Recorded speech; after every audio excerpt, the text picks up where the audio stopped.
Dude, you just have to frickin' politic and lie. So there it is, everybody. Ryan is the one that's the liar. I'm the one that's probably going to cheat. Hey, listen to Cookout Podcast. That was the worst job you've ever done.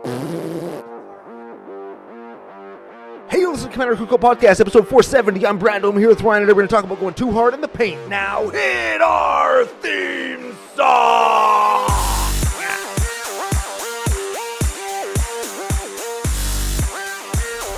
Hey, Ryan. We're back for yet another whirlwind adventure. How you doing? Whoa. What is going down? Whole bunch is going down. We've got a live studio audience. It's very exciting. It's one of the last times we're all going to be together before the great big holiday season. We've got a deck to talk about, some stories to tell, some people to thank, some things to update y'all on. But before we get to any of that, we have to thank our official business daddies, FusionGamingOnline.com. They are your source for all your gaming needs, as well as Pile of Bones Brewing Co. They are the second coolest thing to come out of Regina, as well as being the official beer sponsor for CCO Sidewalk Slam. Season 3 coming very soon to YouTube. And exciting news on that front. Yes, sir. For you specifically, Cora says... Do I know? She will ask Wendy if we can borrow her mics so that we can actually have, and this is exciting for everybody involved, functional audio for the next episode we record. Because we've done at least 3, and they've all gone to shit because people think we're pros, but we're hammering out the kinks still. They think we're pros. We're definitely Joes. That's it. We're doing our best, but we're going to get there for you in the new year. We're going to talk a little bit more about that kind of stuff a little bit later on in the show. Yeah. But thanks to those people for being in there. If you like Magic the Gathering, which is probably while you're here. While you're here? Yes. Why you're here. If you go to FusionGamingOnline.com, you could save some money on all the stuff you're going to buy anyway if you hit them up with CCO Holiday. That's the special promo code going on right now. Save yourself 5% off all the shit that you're probably going to buy for the special Magic player in your life or yourself, because paying less money for the stuff that you want is always better than paying full price. And that's actual real live science. Brandology. I love how you're doing all the work and I don't have to do anything. I'm trying hard. I don't know what the hell. You're going hard in the paint as per your very intense intro. Well, I got an email the other day about somebody listening to episode like 87 or 140 or something like years and years and years and years ago. So I went back and loaded up the episode, and when I hit play, it just played the start of the show. Yeah. And it was like, hey, you're listening to Commander Cookout Podcast, episode 87. I'm Brando. I'm here with Ryan, blah, blah, blah. And I'm like, wow, no intensity. Well, there was a time where the thought was, Brando, you got to go a little slower so people can understand what you're going to say. And then eventually we leaned into the gimmick. No, it's stupid. We're just freight training. That's stupid, what that is. You can keep up or you can get left behind, baby. Well, hey, if you're into Magic the Gathering, it's either get excited or get left behind. Yeah, or don't. That's the whole business model. You can get excited or just lose. Oh, that's the whole business model. There it is. Hey, we're probably going to talk a little bit about that on our year-end wrap-up show in a couple weeks. I want to go through a little bit of podcasting business that you brought up. Can I make a very quick sports reference? Yes, always. Paying more excitement to win games? Who are we, the New York Mets? Or the New York Yankees? No. Or very most specifically, the Los Angeles Dodgers. Now, didn't the Mets pay some guy like $700 million to play? $736 million. Producer Gary, $736 million? Juan Soto? Right around there, Yeah. Man. They haven't won a World Series yet. So Of course they haven't. They're the Mets, and they're not going to win a World Series. Even I know that. They haven't. Sorry, everybody in New Jersey. They haven't technically paid to win yet because they haven't won yet. Yeah, but the Dodgers sure did. Yep. Okay, so CCO Holiday, you see it on the screen if you're watching on YouTube. Which you should be. Big thank you to Editor Joe, of course. We appreciate him. He's fine. Yeah, mostly. He's okay. Yeah, for sure. Okay. Big thanks to Pile of Bones, like you said already. I a little bit want to give the nation a little bit of an update because we're going to do a deck today, We sure are. but we're going to combine it with a topic. Hell of a deck. Because we are at the end of the year, and honestly, over the course of the year, I've gotten about, I want to say about 50-50 feedback on, I like deck techs, I like topics. And so it's one of the last episodes of the year, we're going to do both. All right, so before that though, we got some exciting stuff. Yeah, we do. It's actually cool stuff. So new Patreon benefits coming up in the new year. Yeah. And we don't want to let the cat out of the bag yet because we're not 100% sure how we're going to utilize the damn studio. Big thank you to producer Gary for letting us use it here. We're not sure how we're going to use it yet, but there's a whole bunch of cameras and there's streaming, like live streaming capabilities, and there's like There's a cocktail arcade machine. you There's can a kind streaming of set studio. cameras wherever we need them, as long as they're not up anybody's skirts. And Well, we don't know that. I mean, if people are into that, I no kink shaming in the nation. I suppose I could shoot one up Uncle Brando's skirt. I have a skirt. Yeah, cool. Whatever. Maybe that'll be a benefit. Yeah, what are you gonna do? Make fun of me for Watch it? every What single- are you, an asshole?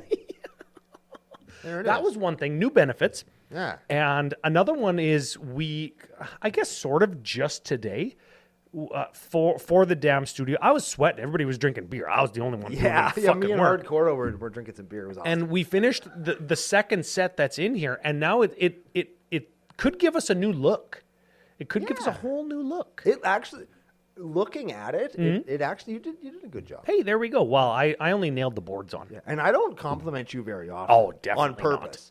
So I compliment the size of your wiener all the time. I know, and it's worked out very well. And you know what? Listen, it's the end of the year, and I'm. That's not a euphemism for anything. I compliment the size of his wiener all the time. he really does. All the time. Sometimes I'm like, I've never seen it, but I just he's heard legends, and it's like, I've man, heard the legends. Yeah, that's it. That's it. If this is the first time you've tuned into Commander Cookout Podcast, we're sorry. yeah, welcome, welcome aboard. Holy Okay. shit! Okay. Okay, and here's one that I'm actually really excited about. Yes. We got a ton of feedback on, and it was remarked earlier in the day that people just want me out of here. But we got a ton of feedback when I broke my leg. Ha ha ha. That's a little funny. When producer Gary came in and did like the I'll call them the newbie shows where you were the subject matter expert answering questions and learning about Magic and like gaming culture, because he's a traditional like video gamer, as are you, and he is not a Magic player. Right? But to have him come on and be like a radio personality, like somebody who's professionally trained in speaking into a microphone, asking questions and creating conversation, we got a lot of positive feedback on that. And From the nation also, we got lots of first deck for Gary decks. oh, so many. I do have one of them put together. There we go. But Gary didn't come to Calgary, so he didn't get to play it. Oh, yes. I told him the wrong date on purpose. Yeah. Yes. Yeah, he did go to Calgary, but nobody was there. He walks into the convention center and he looks like that meme with John Travolta. He showed up to the Hitman Bar and Grill, had an absolutely mid meal, Yes. but like in really great ambiance. Yes, that's was- French for ambience. But was just a little disappointed because nobody else was there. I was actually dressed in Heartbreak Kid gear, and I spit on the owner before I left. Oh no! Oh no! Oh, So man. the other thing too is we've got a few other like friends and people that have wanted to be involved in this show and learn Magic, or whose family players learn Magic. Family members play Magic. Yes. And we thought, hey, what a great opportunity to feature other people and kind of recreate those episodes that actually turned out to be Kind of fun and popular episodes for us. So if you like any of that, like, and you have topics or questions, and if you're new to Magic especially, that's the kind of stuff that we're kind of wanting to capture. Yeah, or if you have a concept that you want to have delved into, Yep. but you're not sure how to bridge the gap or broach the subject or whatever, send it in, and maybe we can make it happen for you. Maybe we Yep. can be the microphone that explains to the person in your life that you would like to get playing or like to learn more about the game. maybe we can distill something down and help you out. Send it in to us on the Discord, commandercookout@gmail.com. Yep. Or if you're a CCO Patreon- Brando or CCO Podcast. That's the opposite of what I pointed if you watched on YouTube. Which Yes. It's the whole thing. Or if you're a Patreon supporter, there's a messenger service there as well. Now, if you hate all that and you don't like the way that any of that sounds, none of the regular Commander Cookout stuff is going anywhere. There's still going to be bullshit, deck techs, beer drinking, CCO experiences, Canadian tours, face-to-face games, frickin' Plinko, all that stuff. I got a can of coffee next to the table right now. It's awesome. CC Offie, yep, for sure. And that goes to say that new merch coming in 2025, Sidewalk Slam coming in strong, major comeback. And the last thing that I wanted to touch on before we get into the deck tech, and this is a little bit of the look ahead for 2025 that we're going to be doing in the next couple weeks. It's the look ahead to the look ahead, if you will. Yeah, we're really looking in 2025 to beef up our community spotlight playlist. We've talked to a bunch of like Canadian retailers. I've talked to a few members of the nation who have like their own small businesses and stuff that we want to help them have a platform. Frogs with jobs, baby. Frogs with jobs. And you know what? Like 2025, I want to be the year of giving back to CCO Nation. I think that we don't do that enough. Like we say thank you and we host people for the CCO experience and we have booster packs and there's gifts. But dude soup. But that's only like 10 or 12 or 15 or 20 people at a time. And there's a lot more members of the nation that aren't being serviced. So if you have an idea or a product or anything like that that you want to have featured on the channel, like hit us up and we'll work something out. So that being said, Deck Tech today with our topic that we talked about yesterday on yesterday's pre-show. Yeah, buddy. We've got the CCO Fistmas episode, Harry Squishmit, if you will. If you have a Gruul deck you'd like to see featured, you can certainly send it in to us. If not, then we're going to have to come up with a Gruul-themed piece of shit. Uncle Brando's Grueling Christmas. Oh, baby. I've built most of them, so I would have to delve deep. And don't make me delve deep. Wait a second. I don't have that much time. Uncle Brando's Deep Christmas. Nobody wants to see that. Oh, no. I think It's people so would pay deep money to see you that. can't hear the bells no more. It's so deep you can't see the bottom. We're going to be so deep Santa can't find you no more. Whoa. There will be no coal. Oh. There will be no presents under the tree. Oh, there'll be a present. It's going to be Special delivery. It's glowing moss and lizards that'll turn you to stone. Lizards with no eyeballs because they don't need to see because That's it's right. so dark. Yeah. Then we've got our 2024 look back on all of the shit that went wrong this year. Oh, there was a lot of that. And then after that, we've got our 2025. That sounds weird. Look ahead to all the shit that we think is going to go wrong and all our predictions that we're totally going to be right about. You know what? Far be it for me to be the one that's positive. Oh, yeah. I think 2025, and it's not a hot take, but it's a take. I think it's going to be better than people expect it to be. Oh? I think 2025 is going to be a particularly good year. You're just excited about Final Fantasy, you frickin' weeb. It's not. I am excited for that. Yeah. But that's not the only reason. I think that 2025 is going to be a make or break year for Magic. Mm-hmm. And here's a little spoiler for the look ahead.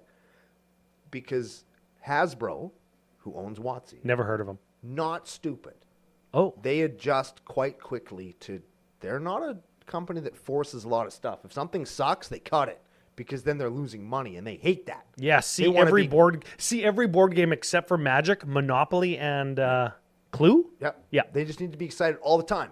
And so I think that this is the year where Magic the Gathering people, we're going to have a bigger impact than we think, I think, in 2025. I hope so. Moving forward. I hope if so. we Well, like the direction or not, they're gonna listen to us this year. I really do. And I believe that. As which one of is hard to Hasbro's say. main money makers, maybe you're right. Yeah. Right? They've already listened to us and put less booster packs in boxes. That, nobody wanted that. Well, apparently Nobody wanted that. retailers wanted that. They didn't want that. Hey, I'm just saying what Weekly MTG said. Weekly MTG, they can. I don't want to say they can blow it out their ass, but they can. Sure. I said it. You know, they can blow it out their ass. Okay. Uncle Brando Deck Tech today. Hell yeah, buddy. Okay.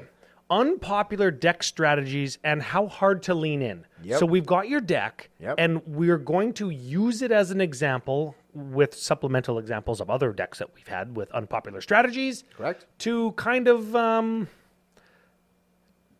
talk about it. Yes, we're going to talk about the thing that we're going Great to talk segue, about goons. today. Well done, dude. Yes. Freaking dumbasses. Okay, so Rev Tithe Extractor. so Do you think anybody got it in the pre-show hints? I'll bet you everybody got it. I bet you nobody got it. Bunch we of were sevens. We were really 7 brain cells. obvious That's what, about it. 7 out of 10 brain cells. Yeah, Okay, there's so 10 possible brain cells. They have 7 of them. All of them are firing all the way. and missing.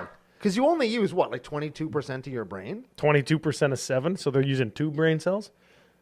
Yeah. Well, Sure. because if you only have 7 out of 10 that work, and you only use 2 out of the 10 that are possible, the odds are your brain's all the way functional. Okay. Brandology. Rev Tithe Extractor.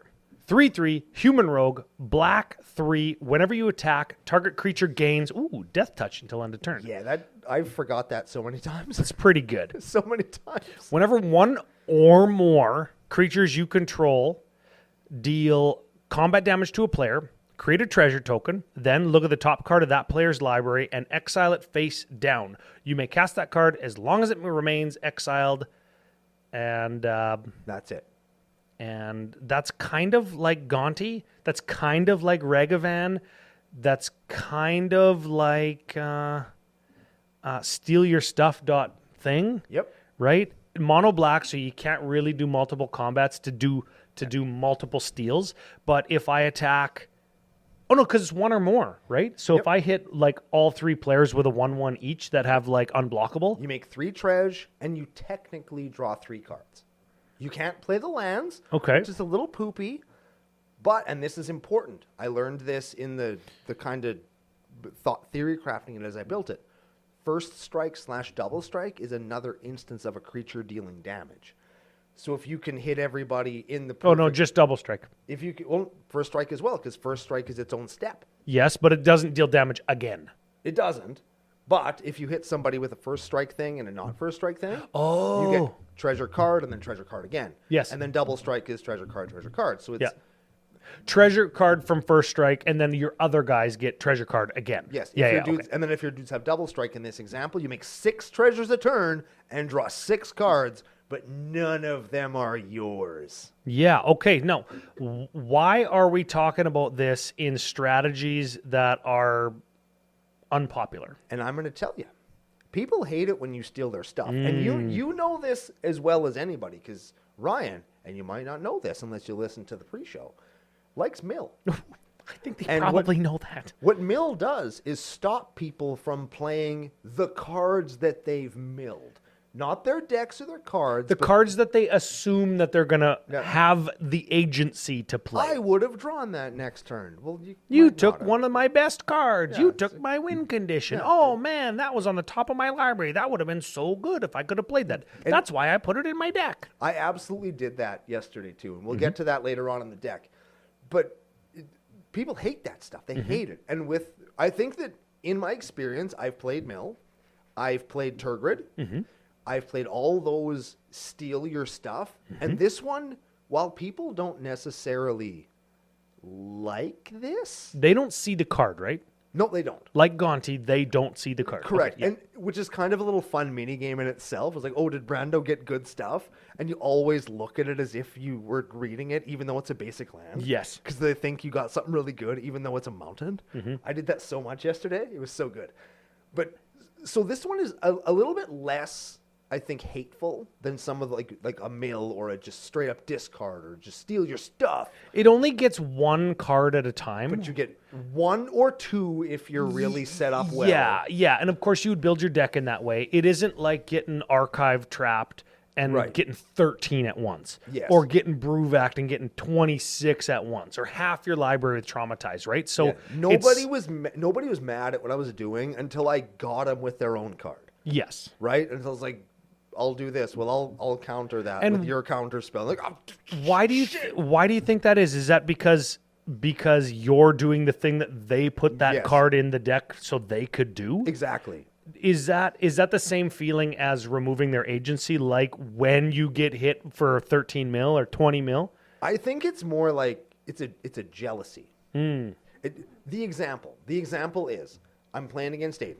Aiden has a deck he calls Blues Clues that's mono blue, and it makes clues, and then it uses things to make the clues into dudes and then kill you with them. Yes. And one of the things he uses to do that, Cyberdyne Overdrive or whatever. It makes all of your your treasures or clues into 4/4 creatures with flying. First card I stole from him. Yeah, and that's one of 2 win cons in his deck. Yes, and as you might have heard if you listened to Ryan Rev, she makes treasures every turn. Mm-hmm. And so as you're just kind of doing the thing, you're just amassing a pile of treasures, and it came to a point where it's like, man, I need to kill that guy. Mm-hmm. You need to kill F.U. Aiden. Yep. Is what you... Yep. Cyber Drive dude. All my treasures are 4/4s with flying. Yep. Die. Take 36 or whatever it was, and he was at like 28 or whatever.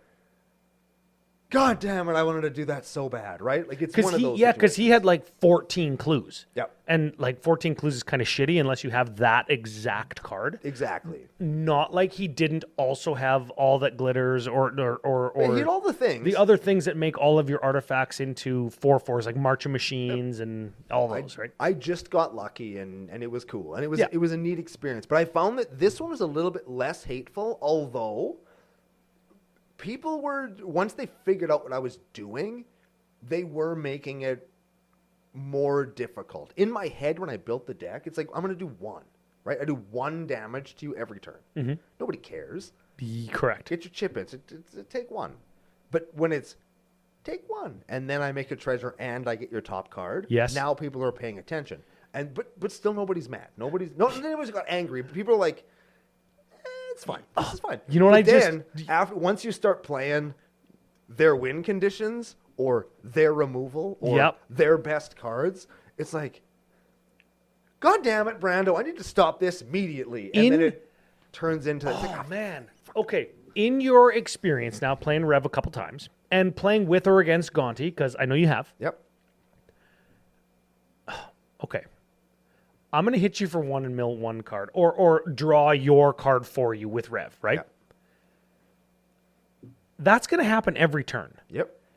And if I as the mono blue mill player mill you for 1 a turn, like during my upkeep, you mill 1 or 2. Yep. People hate that. And will go after me. Oh yeah. Did people hate that and go after you when you drew their top card? Did they hate that like they hate mill? It didn't. They don't get to see what it is, so it's not like you're. It's not like they're losing it because they don't know what it is. In the experience I've had so far, it turned into. It wasn't like I'm going to all-out attack Brando to stop him from what he's doing. Mm-hmm. It turned into more like I've got this piece of removal that I could use on something, and I'm going to do something to stop what Brando's doing, which is less frustrating because it's not like I'm the threat. Because if I had a bunch of good shit, I would have played it all because I had the mana to do it. But I just wasn't getting good stuff. And we're going to get to the floor of the deck in a minute. You know what? Like, I don't even know how much of the deck we really need to do because I think this conversation is better than doing half of a deck tech. Yeah.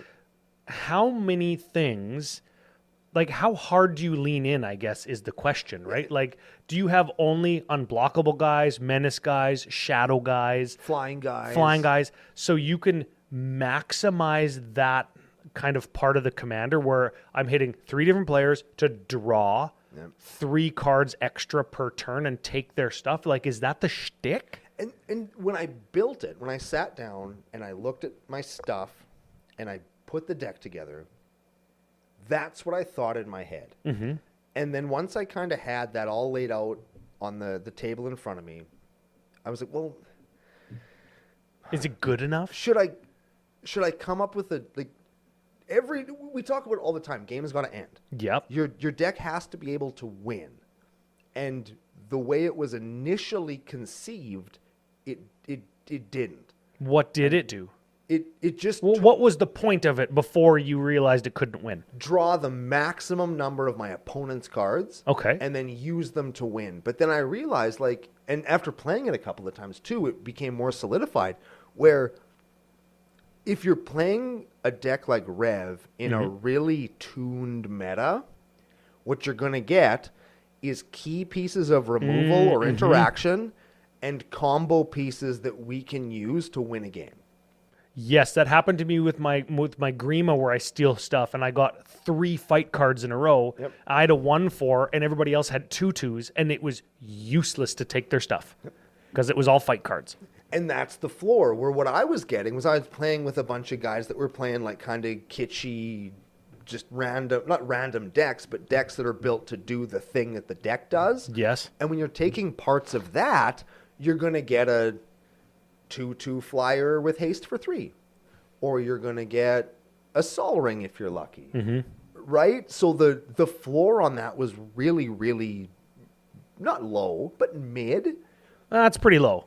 And your deck just ends up kind of, and my deck even, it ended up kind of stalling out a little bit unless you draw into kind of your bigger, stompier stuff. And if you look at the list, and maybe we'll talk about it a little bit later, in the list, what you're going to see is I don't have a lot of just ways to just win. I play Professor Onyx, Chain of Smog combo Yeah. with no way to find it. But that's how the deck wins on its own. If we play an interact, like a game where for some reason I can't take your stuff, if you have a homeward path, for example, and my deck just doesn't work anymore, that's my out. Yeah, and that's fine because you have no way to find it, so it's not going to be that consistent. And I literally put Wasteland and Strip Mine in for homeward path. Ooh, that's pretty good. That's fine. That's fine tech. Yeah, that's fine. Literally why they're there. Okay, I want to... Stealing stuff. Yes. We've highlighted that's a strategy that people don't necessarily like. Yeah, they don't like to see their own deck doing the thing that their deck is meant to do. Yes. When it's not them doing it. Yes. Mill is another one. Removing their theoretical agency, removing their theoretical strategy, even though it might not have been cards that they ever saw in the game ever. You probably, if you're not playing tutors, you wouldn't have seen card number 65 in your deck unless you got milled. Okay, so hold on a sec. Okay.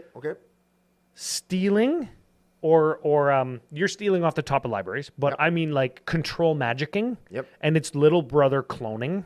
Yep. Right? Those are kind of the same thing. They come from the same kind of family. It's an escalation thing. Yeah, and same color combinations usually. Yep. Clones at the bottom, then stealing because they got to play it and maybe they could use it. Yeah. And then straight up stealing. Stealing after they've spent mana to cast it. Yeah. Oof. Yeah. But although I find people get less agitated about that than if you just take it and they didn't play it.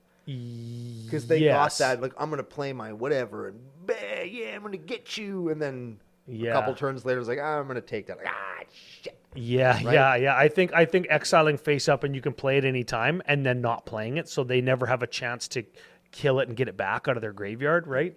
Okay, and then the last one that I want to talk about, and all of these things are things that you can lean into a little bit as part of your deck's strategy or sub-strategy. The next one is stacks. Ooh. And that one is probably has the most negative connotation and can be the most egregious. Mm-hmm.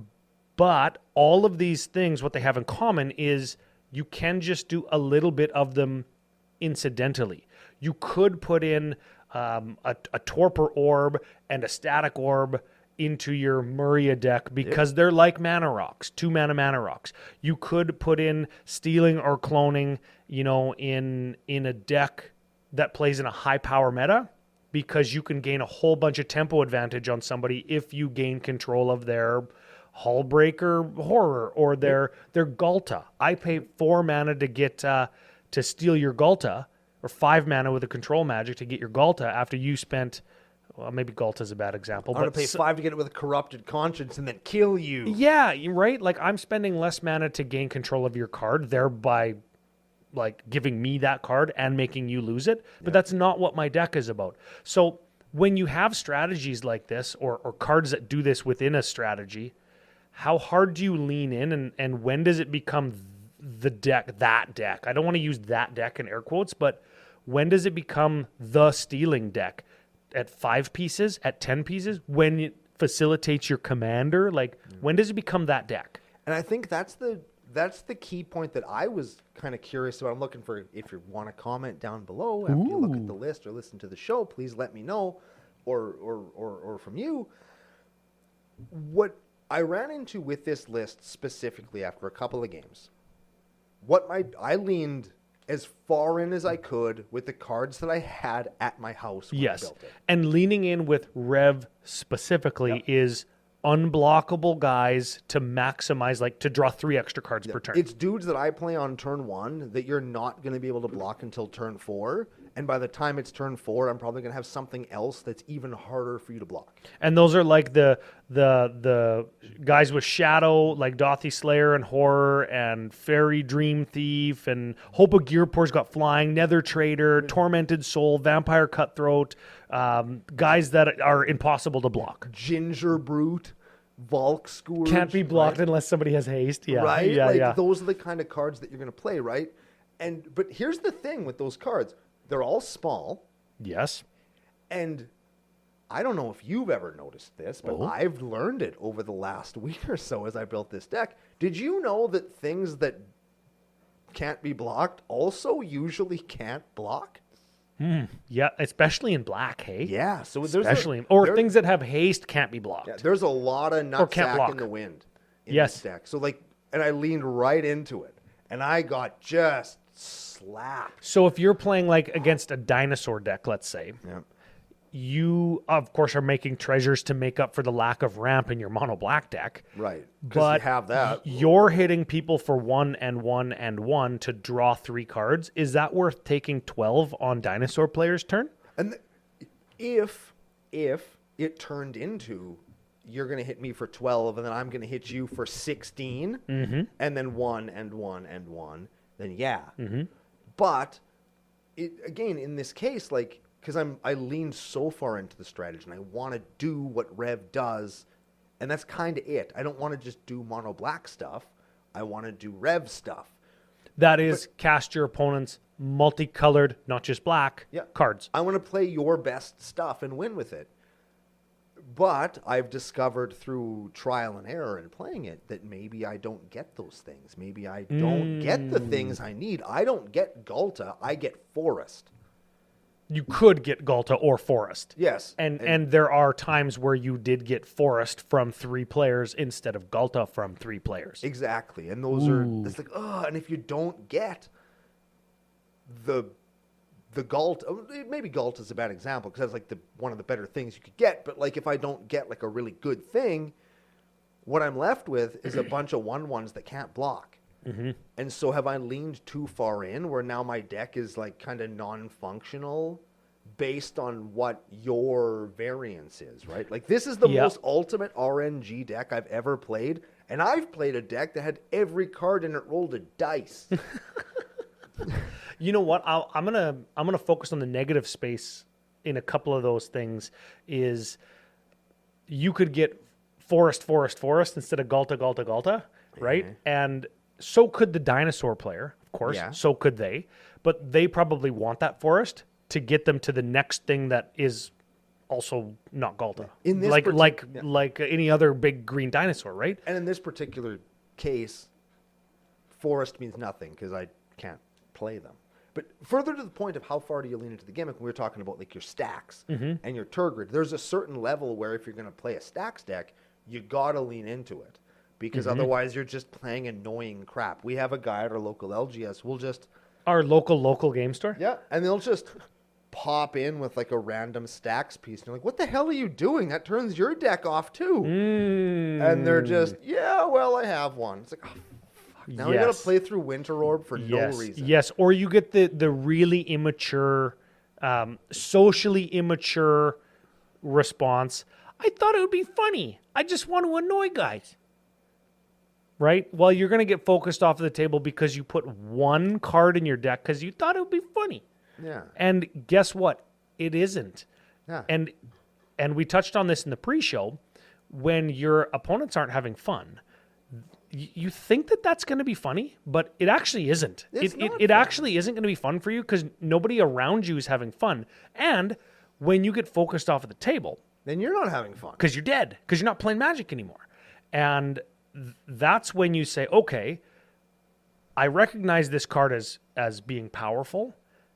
And that's why it's getting me focused off the table. I'm going to add another one and another one and another one and another one. So now I am powerful and they can't hate me off the table even if they are focusing me. But that detracts from how you actually win or what the original focus of the deck was supposed to be. Yeah, I will never complain about playing against the stacks deck, but I will give people shit if they just play like a random non-parity breaking stacks piece that just Fs everybody. Like if you drop a turn 2 Null Rod off of a Sol Ring, you're like, what are you doing? Why are you doing that? Because your Soul Ring wouldn't even untap. Exactly. It's like, well, it's going to be funny. It's like, no, man. Like, why are you doing that? It's just making the game take way longer. Well, everybody plays treasures, and I want them to work. Come on. But lean into that stuff. If you're going to play Turgrid, and I did this on Sidewalk Slam and in my list, and people can see those things, lean into it. Play Pox. Play all those guys that come into play. Everybody sacks a thing. Play that shit, because if you're going to do it, do it. I think. But this is a thing. Like this one, Rev, like how hard Hold on, can't leave that thought yet. Okay. There was a time where you would, and we've said it on the show, shields down Turgrid or shields down Toxtril, or it's not that Toxtril deck, and you have to qualify it. I think I'm at the point where I either assume that it is, or it just is that deck. Yep. And I think there's not really any secrets in Commander anymore. There's no secret strategy. There's no hidden gems. Like, thanks, EDH Rec. You're a great tool. But if I want to make a discard deck and I go to the discard theme, I'm going to find Turgrid. I'm going to find Tiny Bones. Yep. And there isn't any secrets there. So if I see a Turgrid or a Tiny Bones deck, I'm not knocking those decks. But if I see one, I'm going to assume that it is that deck, and I'm going to treat it as such. Because I don't expect anybody to have to change what they're doing and change how it is that deck operates because of a social stigma. So I'm just going to operate like it is that. Yep. And I think that it should be that. And that's what you just said. If you're going to do it, do it. Don't play a Turgrid deck and say, oh, I only got one discard card in here. Why would you do that? Why don't you play any other black command? Why don't you play frickin' like Gallowbraid or Mournfen if you frickin' deep cut there? If you only have one discard card in your mono black deck, right? If you're not going to do it, lean in or don't, right? Don't bother doing it. But there are those gray area commanders, and this is one of them. Mm-hmm. I'm trying to think of another one like off the top of my head. Well, Animar is like that because there are known lists, known CEDH list, and then there's Animorphs, Eldrazi morphs. There's Artifactomorphs? Artimorphs? No, it's not. Morphifacts? No, it's not morph. It's Anafacts. I like what I said better. I like Morphifacts. Art of Man. I can't do it. But it's an artifact Animar list, right? And it's halfway in between being just regular bullshit and CEDH. Yeah, and I think that there's gradients in a lot of those kind of decks, and this is one of them where there's how far do you go into it? Like how far do you lean in, especially when what you're doing is gonna be unpopular. Oh no, I just got it. I just got it. Okay.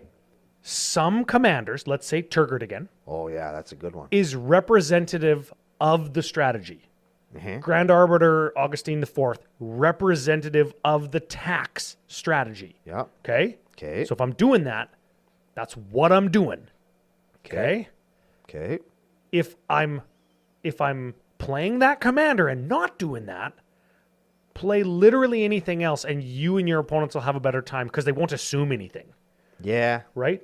And Rev isn't necessarily representative, at least not yet, of the steal your opponent's stuff strategy. That's probably something in blue. Maybe Cast from Exile. Maybe that's the representation that this is trying to achieve. But that's not even this either, because there's other better cards that cast from Exile. Yeah, that exists. What's the red-black one? Prophet. Prosper.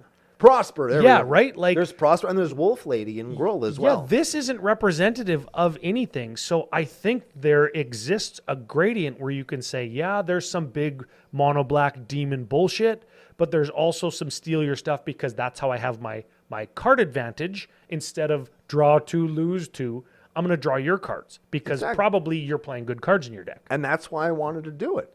Because then I don't have to play shit like Sign in Blood. I guess All my cards just draw your cards. and It's it gives better. you a unique gameplay experience. Remember Yeah. when that was the backbone of Commander Cookout for the last 8 years? And that's something this deck effing does that Every time, baby. right? Oh man, like Because I you're played a few playing games against. with it, You and have access to 400 cards with this deck. Yeah. That's cool. You ever think Yeah. of that? Yeah. Okay, so Cool. some strategies have a representative commander for that strategy. Some strategies are just ironically that strategy. Like if I was playing my Balthor mono black zombie deck, just kidding, it's a stacks deck, right? That would be an ironic stacks deck, right? In that case, I would have to lean all the way in, right? I lock the whole game out forever until we just draw, discard, until I have enough shit in my graveyard that I can win. And then I Balthor them back. Imagine. Yes, and I hate it. I hate every moment of that. Yes, my parody is on turn 96. Yeah. When 85 cards are in my graveyard, I reanimate them all and kill you to death with Grey Merchant Yes. and frickin' Massacre Worm. The worst. Oh.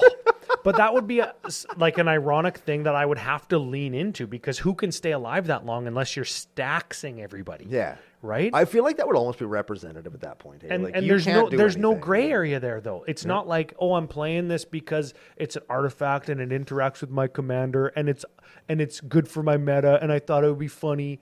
No, I'm either doing it or I'm not. Yeah. Right? Or if I want to do that kind of stuff, I'll play Turgid and actually fucking do it, right? Yeah, man, Turgid's so good. Yeah, Turgid's pretty good. I shouldn't have taken her up. Nah, I should have taken You her took apart. Turgid apart? I didn't even did. know that. I did. I took her Did I apart. know that? I actually took her apart to build Torbran and Rankle. And I took Torbran and Rankle apart to build Rev. There you go. Yeah. Well, hey, we've spent a lot of time. I don't even know what our time is there, producer Gary. What are we looking at? Okay. We can talk 43. some cards. Let's talk some cards. Any surprises in this deck that you think people ought to know about? Yes. Who don't want to just look at edhrec.com? Because you could. Let's go to the toot and draw for just a second. Oh, I want to toot talk and about drawn. I want to talk about some of these because there's a couple of neat cards that you're not going to play anywhere else probably. Okay, well, we got a Dark Tutelage, Yep, that's a Dark Confidant, but Dark an Confidant, enchantment. but an enchantment. You got a Vampiric Tutor, which just searches for shit. I want that to be a Dark Confidant, but here's a thing. I don't own one.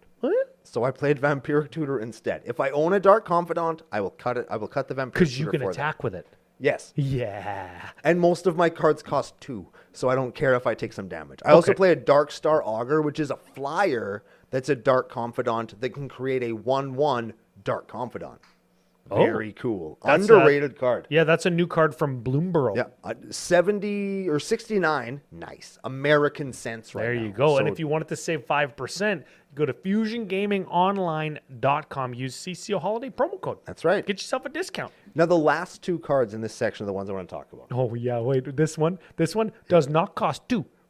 Cost 6. Staff of Eden Vault's Key is a legendary artifact for 6. When it comes into play, you put target legendary permanent from a graveyard into play under your control. That's already doing what you want to do. That's already pretty cool. Then Yeah. it also has tap, draw a card for each permanent you control but don't own. Ooh. So the more stuff you've played from your opponents, the more cards you draw by tapping this card. That's Very really cool. good. Yeah, that's good. I think that that's a good fit for this deck. Not so good with Dark Confidant. Yes. You sure? You take some, you leave some. This is a good. I like this one. You read this one. We got a Praetor's Grasp, a sorcery for black 1. Search your opponent's frickin' library. Search your opponent's library for a card and exile it face down. Then that player shuffles their library and you look and play that card for as long as it remains exiled. You demonic tutor your opponent's library. Hey, do you play like a Jester's Cap in here? Oh, I probably should. Hey. I don't think that you can play those cards though. Yeah, you can. Jester's Cap or Jester's Mask or both. They both do something similar where it's like Why search not? your opponent's shit. Library and take the thing out forever. Yeah. What else did you want to talk about? Here's another one that I wanted to. Where there's a Valgavoth Blood Sky Sire. Read it. Butthole Sire. Yeah. Varrogroth Blood Sky Sire. Yeah. This is a game outside the game card that I love in this deck. Okay, give it a read. It's a 2/3 Death Toucher for black 2. When it attacks, you can pay black 1 to search target player searches their library for a card, then puts that card on top of it. Ooh. Let's just say, for example, 5-color mono white Angel Aaron is playing Avacyn. Yes. Oh, how are we going to get through this fucking Avacyn? Well, we need a path. And Well, are you? I'm playing a white deck. Yeah, You are get you- me to search my shit, and you attack me. Exactly. Are you playing one? Yes. Oh. Well, you want to take one? Well, yeah, I do. So you get in with Valgavoth and you're 1/1, and you search your library for a path. I use Rev to get it and use my treasure token to path the Avacyn. Yes, or your Right? chromatic lantern that you also Yep, have in here. which I also play. Yep. It's a fantastic political card that is so overt. Like, it's literally like, well, what do we need to kill this? Bro, Well, do you have it? Yeah, I do. Well, let's find it and let's do that. 'Kay. Let's do the thing. that exact scenario? It's like Power Rangers, it's Morphin Time and all your swords go together. Dude, that exact scenario, except FU Alex is also playing, and I search for my path, and you cast it, except it's on one of Alex's shit, and you dirty double cross me and Alex and kill Alex, and then you do something else that Angel Aaron's Avacyn. Oh man, can you imagine? Can you imagine the shit that would go down? But here's the thing with that one, because then it'll never work again. It'll never Oh, work fuck. again after Yeah, it is. that. You just have to frickin' politic and lie. So there it is, everybody. There Ryan it is is. the one that's the liar. I'm the one that's probably going to cheat. Which is also just lying. Actually. Well, yeah, but it's lying without getting caught. It's Okay, lying. let's read these. Jester's Cap, 4-drop artifact. You pay 2, tap, sack it, search target player's library for 3 cards, exile them, then that player shuffles. Yeah. Yeah, that doesn't do Your what we deck. want. Okay, then we've got Jester's Mask. Comes into play tapped, costs 5. This is originally from Ice Age, so you know it's good. And then you can, when you untap it, you go 1, tap it, sacrifice it. Target opponent puts the cards from their hand on the top of their library and then searches for that many cards and puts those cards into their hand. Why would you ever do that? Because you can target yourself. No, it you says can't. opponent on Target it. opponent. Why would you ever do that? Maybe you know what's in their hand and they got a banger. Like Angel Aaron's got an Avacyn in his hand. But if you put their hand back, they could just search what was in their hand and get it again. This card sucks.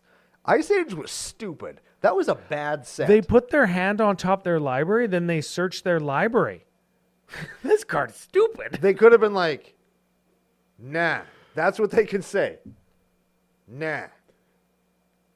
I don't It's think like, that they but do. bro, though. I paid 5 and waited a turn and then paid another one. I think and that- sacked a card that I played. I think that they still search for a piece of removal and team up.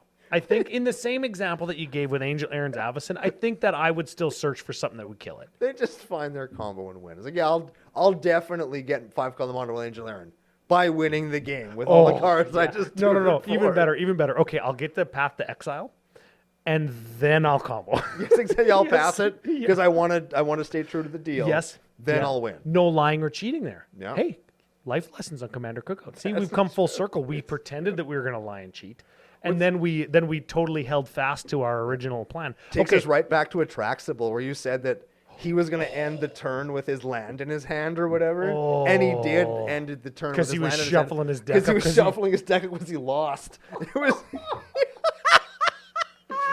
well, that would go down as one of my Yeah. go down as one of my my dirtiest moves ever. Yeah. What a sucker, Sean Tabaris. yeah. What a guy. What a loser at Magic. I know, right? He just doesn't win games when he plays against me. He sure 100% all time right here. All right. Well, should we even read Jester's Scepter? It's probably shitty. It's probably way worse. Any other surprises in your Rev deck? Any other neat things? You said you've got lands, and I do this in my Mindskinner deck for the same reason. You've got Hive of the Eye Tyrant, which turns into a 3/3 black beholder creature with whenever this creature attacks, exile the top card of defending player's library, or defending player's graveyard. Yep. Sure. It also has flying, right? No, it's got Menace, I think. Menace, yes, Menace. So they can't. It's harder to block. So it's tough to block. And if Yep. you get the showcase art, which I have, it also has a picture of me on it, which is great. Yeah, kind of. That guy does look like It looks a lot like me when I'm like, yeah, I hope Editor Joe's got the D&D book cover version of Nah, that he up on the does, he screen. does. And then you've got an Inkmoth Nexus because it's a flyer. Yep. And you've got a what's the last one? I have a Mishra's Factory because I own one. Not because they're so rare, but like I got one like a Secret Lair one. Comes a 2/2. And I thought it was cool. Like, Yeah. It's a 2/2 that like people forget about and they tap out. It's like, I'm get you with my land, dickhead. Yeah, and then you draw a card. Yeah. Yeah, I do. I've got a Fairy Conclave in my Mind Skinner deck because I can hit for 2 and mill an extra 2. But if I have Mind Skinner to attack because it's unblockable, and then I've got a Fairy Conclave that I can attack with, but equip with like a bone horde. Sure. Gives +X for each card in each creature in all graveyards. yeah. So it gives like +30 to my Fairy Conclave. Attack somebody with no flyers. Everybody mills 40 some. Right. So I kind of do the same thing there, leveraging the non-expected random creature lands. Hey, I think they're making a comeback. Some of them are cool. They're making them more efficient. There was 2 other cards I learned the secret power of playing this thing. And I mean, maybe I'm just the first one to I'm not the first one, but I'm like, maybe I'm just realizing this. But Oubliette's a really good card in Commander. Oh yeah, it's basically Oblivion Ring, but in black. But it phases. Yeah, it phases now. It gets the commander the way you want it to. Because it phases them out. Oblivion Ring doesn't, whereas Oubliette does. Yeah. And I am playing that in the form of Beholder's Paralyzing Ray. You don't just play Oubliette? I don't. What, are you bad? I don't actually have a regular Oubliette. I only have the Secret Lair one. That's why I bought that Secret Lair, so I can have an Oubliette. 100% of the Oubliettes that I own are from Arabian Nights. Man, that's way cooler than mine. I'm a tryhard, yeah. That's way better. And the other one that I just, man, it's just a card that's way cooler. Maybe not the best, but way cooler than I think people give it credit for is Abyssal Harvester. Oh, that sounds like a cool name. It's great. It has cool art. It's right at the top over here. Oh, yeah. It's black 1 for a Demon Warlock 3/2. You can tap it to exile a card from a graveyard. It's graveyard removal. Yep. And you get a token that's a copy of that creature as long as the creature died that turn. That's a nightmare in addition to its other types. Yeah.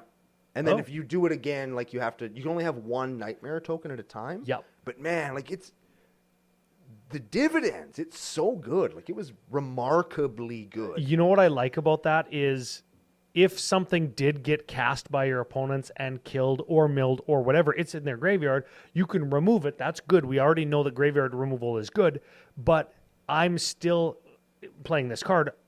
I'm still enacting that steal your stuff strategy. Yeah. But now I'm doing it in a way that is traditionally black instead of drawing off the top of your deck. So I like that as a functional and flavorful, strategic flavorful include in the deck. Yeah, I like that lots. And I just want to talk about this one card that this is so fucking cool. It's called Outrageous Robbery. Outrageous Robbery. Is an instant. Ooh. An instant, mind you, for black X. Target opponent exiles the top X cards of their library face down. For as long as they're exiled, you can play them, and you can use mana as if it was any color to play them. What you're saying is we have the opportunity to do black mill. Yes. Yes. Did we just everybody turned it off. We did it. Everybody turned it off. Again. Commander It's secretly Cookout. a mill deck as long as you have Outrageous Robbery. Yeah, It's so much mana. that's it. But here's the thing. You're playing a land. Yep. You're playing the BDB black package, so you can make a ton of mana, and you're making 3 treasure every turn. I played 2 out of 2 games last night. I played Outrageous Robbery in both of them, and I did it for not less than 13 each time. Because you can do it at the end of your turn, and as long as they remain exiled, you can Just play lands every turn off of that. Yes. You may play those cards for as long as they're exiled. What? Yeah. Look at and play those cards. Yep. Oh, Yep. cool. Yep. It's Mono a buck. bla- Go get one. Mono black mill, baby. Pick it up. And there's lots of other kind of neat stuff that I leaned. Like basically anything that's said. I told you when we talked about Rev a couple weeks ago, I've been kind of conserving all the cards that are like that, where it says draw cards off your opponent's library. Take your opponent's stuff. Usually those are red cards, hey? Well, usually red is from you. black is from your opponent. Oh, red also likes cast from exile. Yeah, red black also just- likes that. Black just likes to take your opponent's shit. And you can't just say draw a card off your opponent's library. That's... Yeah, right? Magic rules aren't structured that way. Yeah, but this is saying essentially that, where you draw a card off your opponent's library. And so I kept all the cards I could find that do that. And that's why I wanted to build this. Because it's like, man, like, I don't have to do anything.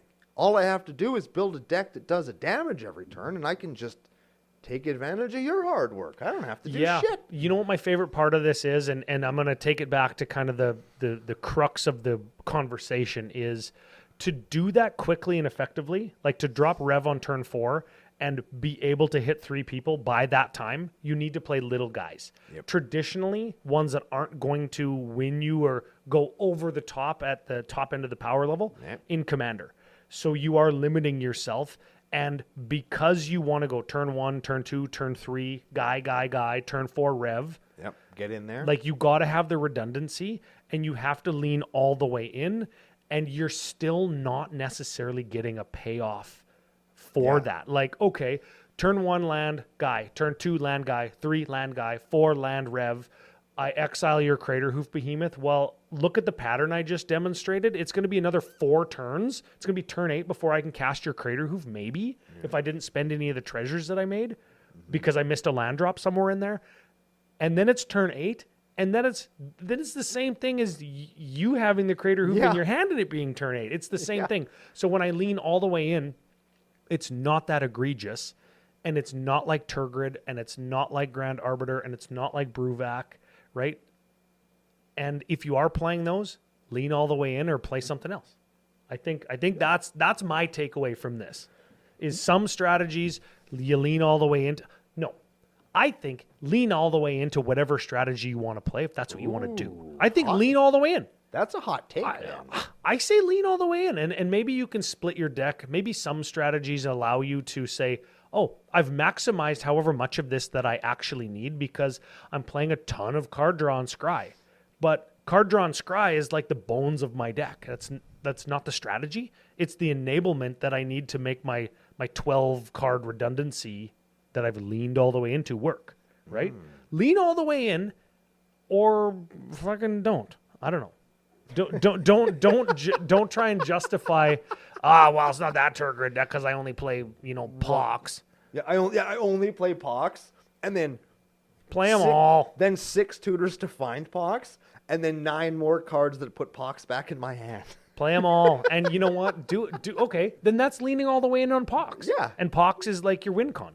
Yep. How different is that than making what did you call it? BBC Black Mana? BBM, Big Black Mana, and then BDD. just saying exsanguinate, take 52. You take enough. Like how is that any different, right? Yep.